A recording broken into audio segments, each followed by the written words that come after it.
संतांची भूमी आमची महाराष्ट्र तिचे नाव, देशालाही देणे दिशा हेच आम्हाला ठाव.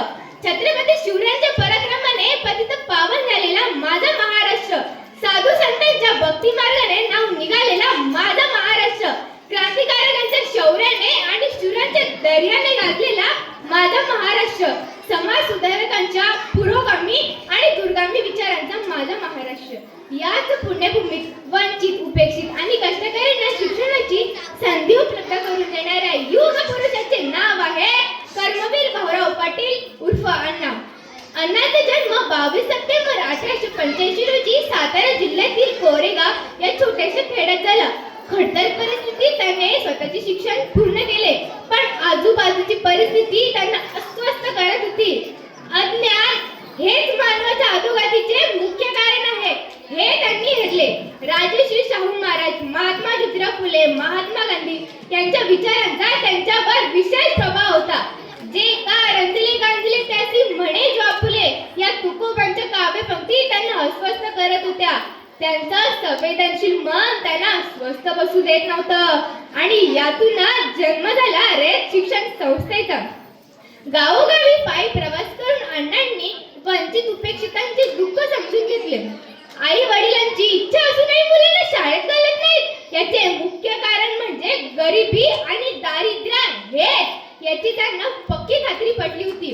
आणि यातूनच कमवा आणि शिका या क्रांतिकारक योजनेचा जन्म झाला.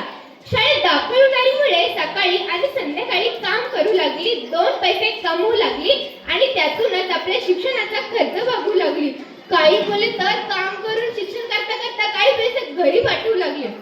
कुणी शेतात भाजी पिकू लागला, कुणी तो भाजीपाला शहरापर्यंत पोहोचू लागला, कुणी जनावरांचा चारा, पाणी, कुणी दूध दुभते. असे जमेल ते काम जो तो आपल्या आवडीने आणि कुठेने करू लागला. महाराष्ट्रात नव्या शैक्षणिक क्रांतीचा जन्म झाला. हळूहळू विद्यार्थी संख्या वाढत गेली. कमवा आणि शिका ही आदर्शवत व देशाला प्रेरणा देणारी नवी चळवळ महाराष्ट्रात उदयाला आली. श्रमप्रतिष्ठा, सौजन्यशीलता, संवेदनशीलता, राष्ट्रभक्ती, सर्व धर्म समभाव इत्यादी मूल्यांची उजळणूक होत महाराष्ट्रात नवी सक्षम पिढी तयार होऊ लागली. विद्यार्थी हातात हात घालून काम करू लागले, 2 पैसे कमवू लागले. एकत्र राहत असल्याने सर्व जातीपातीच्या भिंती गळून पडल्या. लहान वयातच कष्टाचे मोल समजू लागले. ज्ञानाच्या पाऊल वाटेवर भाऊराव उभे राहिले. ज्ञानाच्या पाऊल वाटेवर भाऊराव उभे राहिले. जो पडला त्याला पुन्हा उचलून चालवायला शिकवले.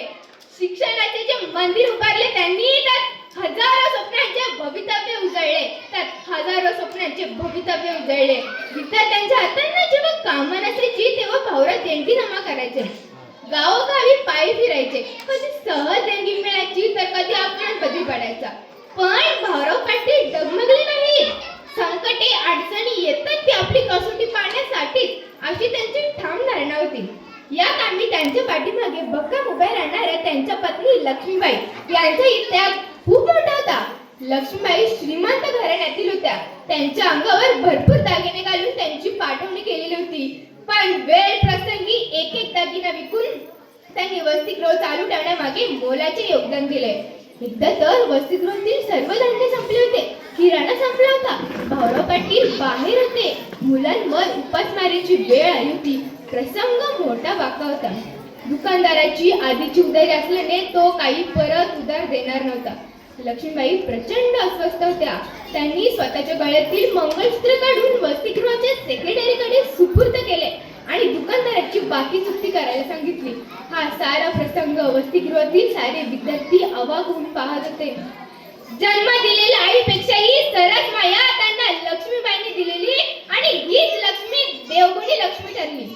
कर्मवीर भाऊराव पाटलांनी जी संस्कारांची, कष्टांची चळवळ उभी केली ती संपूर्ण जगाला आदर्शात वाटावी अशी चळवळ ठरली. मेहनत और इंसानियत का दीप जला गया, गरीब के घर में भी ज्ञान का उजाला आया. कर्मवीर कहला ना यूं मुमकिन न था, हर दर्दों का सहकर को भी वो दूसरों का सहारा बन गया.